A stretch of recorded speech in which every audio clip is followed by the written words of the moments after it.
Hello बच्चों, let's read this question. The question says between which of the following elements is the discontinuity in the ionization enthalpy values observed? And the options are aluminium and gallium, indium and thallium, boron and aluminium, and both A and B. अभी अगर हम की concept की बात करें तो यहाँ पे हमारा की कॉन्सेप्ट क्या होगा? आयनाइजेशन एंथैल्पी क्या होती है?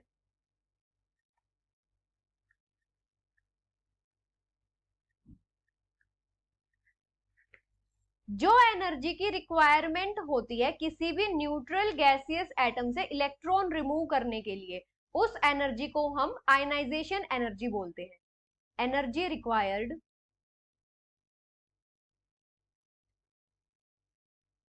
To remove an electron from a neutral gaseous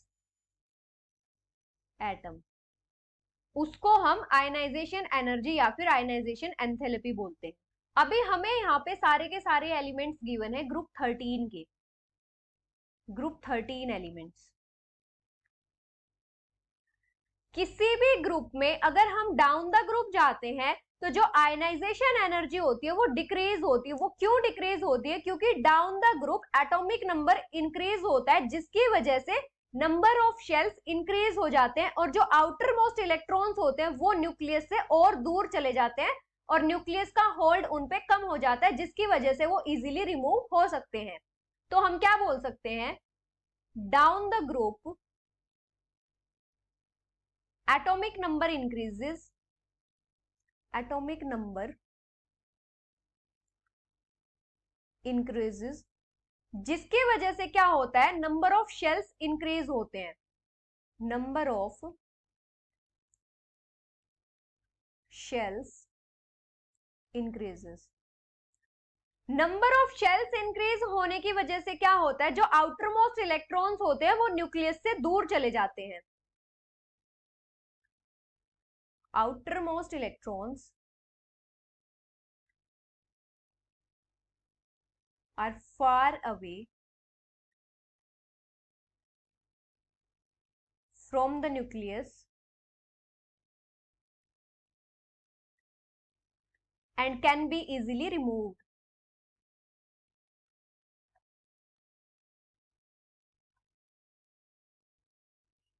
जिसकी वजह से क्या होता है? जो आयनाइजेशन एंथैल्पी होती है वो हमारी डिक्रीज होती है. आयनाइजेशन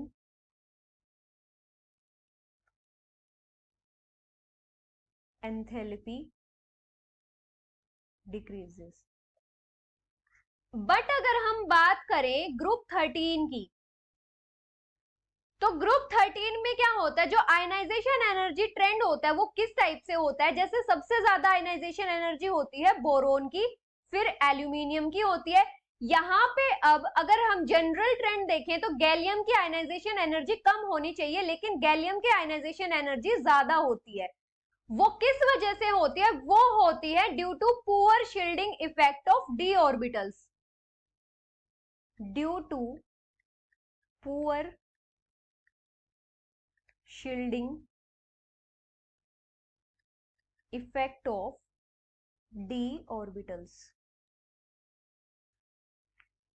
शील्डिंग इफेक्ट क्या होता है? जो इनर ऑर्बिटल्स के इलेक्ट्रॉन्स होते हैं वो आउटर ऑर्बिटल वाले इलेक्ट्रॉन्स और न्यूक्लियस के बीच में अट्रैक्शन को कम करते हैं, जिसकी वजह से न्यूक्लियस जो होता है वो आउटर इलेक्ट्रॉन्स को टाइटली होल्ड नहीं कर पाता और इलेक्ट्रॉन्स इजीली रिमूव हो जाते हैं.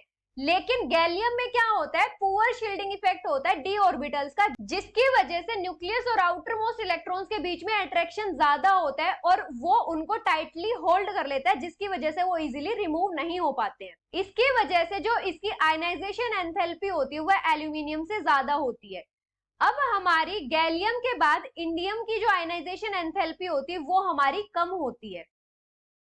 अभी जनरल ट्रेंड के अकॉर्डिंग थैलियम की जो आयनाइजेशन एनर्जी है वो इंडियम से कम होनी चाहिए, लेकिन थैलियम की आयनाइजेशन एनर्जी हमारी ज्यादा होती है. और वो किस वजह से होती है? वो हमारी होती है due to lanthanide contraction. Due to